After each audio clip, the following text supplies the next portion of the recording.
guys, welcome back to the channel. In this video, we will be making a very simple rock, paper, scissors application in Xcode 11 and Swift 5. But before we get into the video, make sure to subscribe to the channel and click the bell icon right next to that button so you don't miss any of my future content. Done? Okay, let's jump right into the video.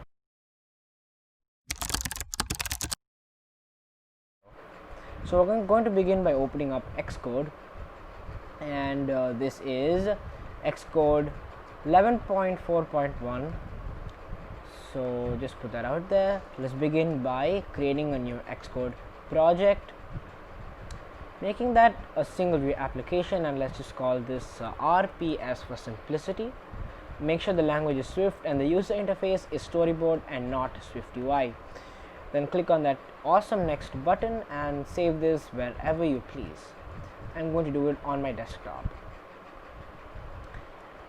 So once that is completed, let's come up here and put this up in full screen, and let's put the simulator to an iPhone 11 Pro Max. Then let's go to the main storyboard and wait for it to finish loading. Okay, so the storyboard has completed loading and we're presented with this view controller on the storyboard. We're going to lay out our UI right in this white space you can see over here. This is what we refer in our view controller.swift as the view. So whenever we add a subview or change the background color, it is this view right here, this white area, that we're referring to. So what we're going to begin by doing is dragging in a good number of labels. So let's drag in that one, and I'm just going to zoom in a little bit, and let's just this is going to display the guess that the user makes. Let's bring that out a little bit. So there is the guess that the user makes. It's going to be displayed here. And above that, we're going to basically put in a few buttons, and each of this is going to correspond to a guess that the user can make: rock, paper, or scissor, like so. I'm going to center that a little bit like that, and this is going to be the guess the user makes. And let's drag in another label, and this is just going to say versus. And what I'm going to do is I'm just going to change the font to a heavy font, so it looks a lot nicer. And if I make it larger, you'll notice that the text remains to the left and is small. So to change that, we're going to increase the font size like that. That looks good to me. And also center up the text, so now it's in the middle. You can change the alignment here. So I'm picking center, so I'm going to just leave it here in the middle of the screen like so. Maybe I'll move it up a little actually, and then I'll bring in another label, and this is going to show the guess that the computer makes. So we'll just say computers guess, and that is going to be displayed by this label. Let's also move it up, and finally we'll drag in a last label, and this is going to determine who the winner is. Let's also increase its width, and that is going to be our user interface. Let's click on this play button up here to build and run this application.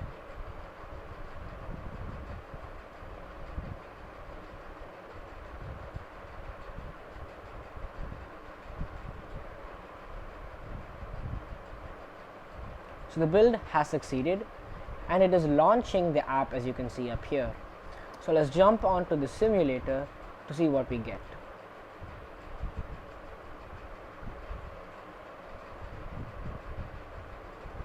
So it looks like the app is installed and is opening up.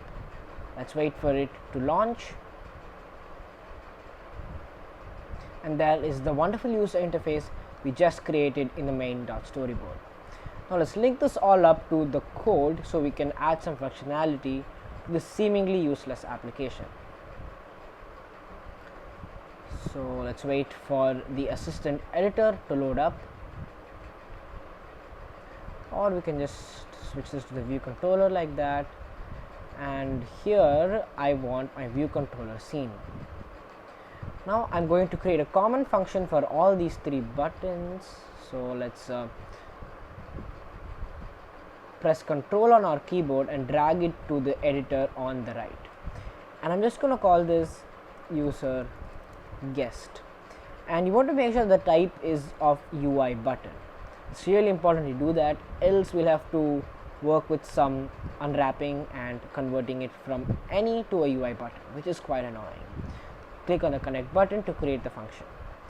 Then I'm going to just connect up the other two buttons to this function. Then the most important thing to do now to make sure this function works is to adjust the tag of these three buttons. So this is rock, I'm going to change the tag to 1. For paper, I'm going to make the tag 2, and for scissor, I'm going to make the tag 3. And each of these numbers will denote which button has been tapped. So now let's say let tap button, it's going to be sender.tag, and that is going to give us exactly which button was tapped. And now we're going to switch between the cases of this tap button. If you remember, the cases were 1, 2, and I'm just going to break here as well, and finally case 3 for our scissor. And if it comes with the default class, which it will not, we're just going to print out I don't know what button was tapped, like so. So now we can work with each of these three cases, but before we get into that, we're going to create a function for generating a computer guess. So we will say generate computer guess, and what this is going to do is it's going to return a guess. Now don't worry if your code completion yells at you, because it doesn't know exactly what guess is. So let's go ahead and create it. It's going to be an enumeration called guess, and now that should start highlighting and this error should go. Now it wants us to return something here. Let's get into that in a little bit. So we can either have a rock, paper, or scissor. Now what I'm going to do is I'm going to confirm to string, just so that we can give each of these a value. So I'm going to make this rock,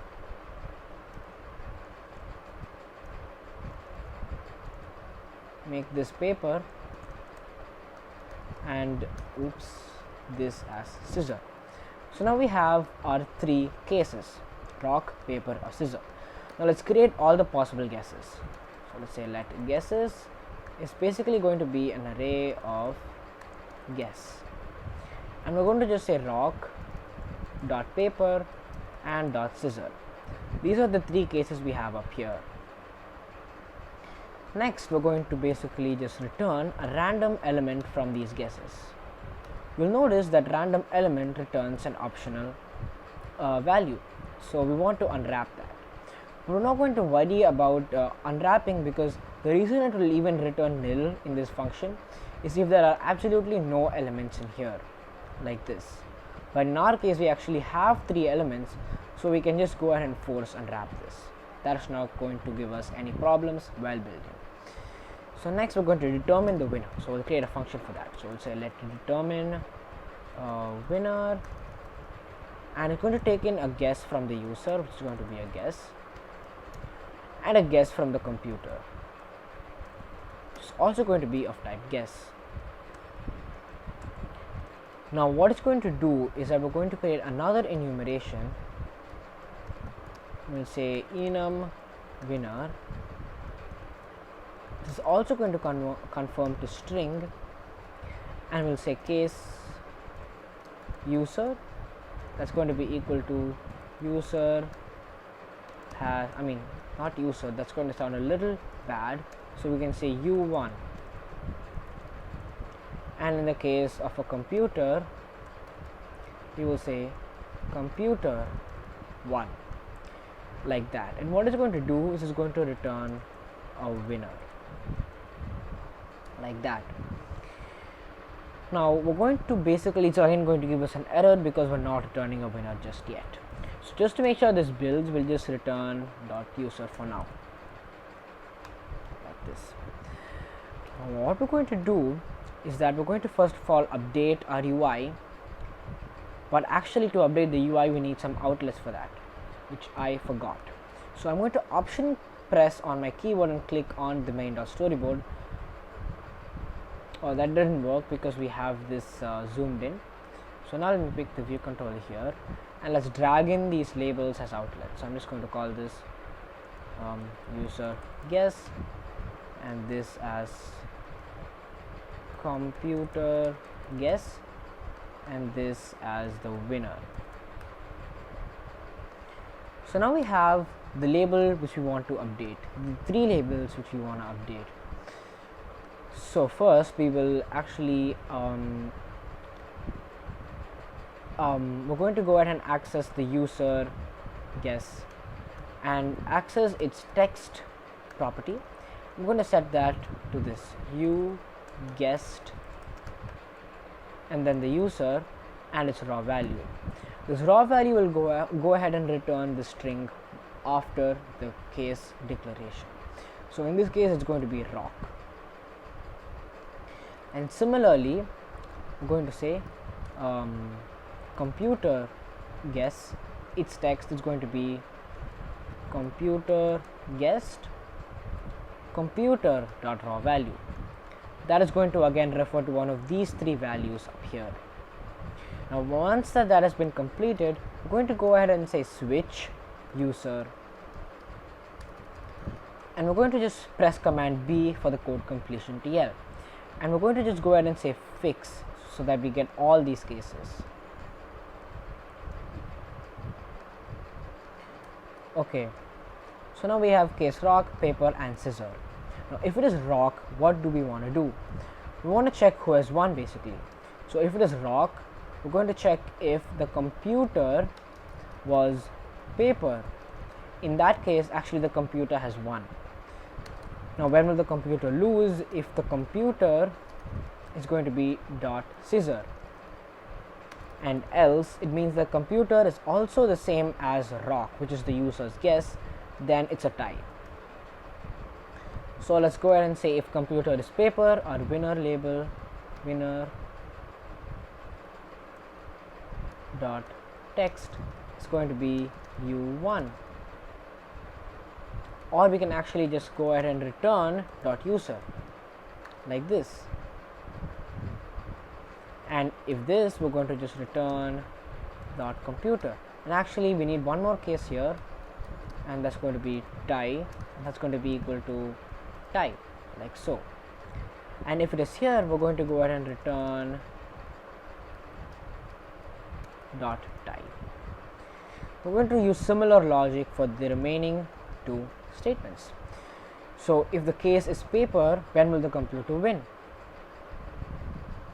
It will win if it is the scissor. It will lose if it's rock, and the else block will get called either way. Now similarly, when will the computer win? When the user has guessed scissor? That's right, when it is rock. When will it lose? When it is paper, and the other case is tie. Now this is giving us a warning saying it will never be executed, and the reason is it will fall in one of these categories and return out. So we can get rid of this statement. So that's it for the determining the winner part. So here we're going to say winner dot text is going to be basically equal to determine winner,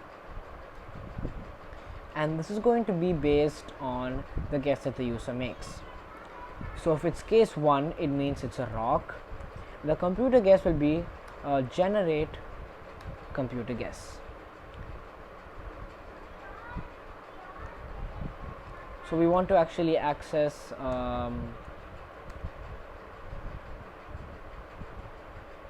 what is the error? Generate computer guess is going to give us a random element which we're passing in here. Okay, so the reason this is yelling is because making a slight mistake here. Dot text, yeah. So what we want to do is to wrap this whole thing in brackets and say dot raw value. The reason is this is actually returning a winner and the text is actually of type string. So now all we need to do is just copy paste this a bunch of times here, and if it's 2 it means it's paper, and if it is 3 it means it's a scissor. And that actually concludes this whole application. We just have around 89 lines of code, and most of which is just really repetitive and ugly code like so, but it's fine for now. Also, one more thing we can do is to utilize the generate computer guess. We're using it again and again. So here we can just go up here and say let computer guess, it's going to be generate computer guess, and wherever we have called this function we can just paste in this value like so. Now let's stop and relaunch the application and let's see what it gives us. The build succeeds, which is always a good thing. Let's see what the outcome is. Okay, so let's go ahead and guess rock, and as you can see it quickly updates, you guessed rock, and down below we can see computer has guessed rock as well, which is a tie, which is exactly what we need. Let's guess paper this time. I guess paper, the computer also has guessed paper, which is again a tie. Let's scissor, that's also a tie. Let's guess rock. In this case the computer has won because I guessed rock, but the computer was scissor. Let's guess paper, again computer wins. Tie this time, and I won this time, which is awesome. And that actually concludes this video. If you enjoyed, please don't forget to subscribe to my channel, because I really want to help as many people as I possibly can, and it always helps if you like my videos and let me know by subscribing. And then also don't forget to click the bell right next to that button, because it will update you every time I upload a brand new video, and you can stay up to date that way. If you enjoyed, also click the like button so that I know that you like this video. Around 4% of you guys are subscribed to the channel, and I think we can do even better than that. So let's push for 10% of you guys. Hope you all enjoyed, and see you all in the next video. Bye!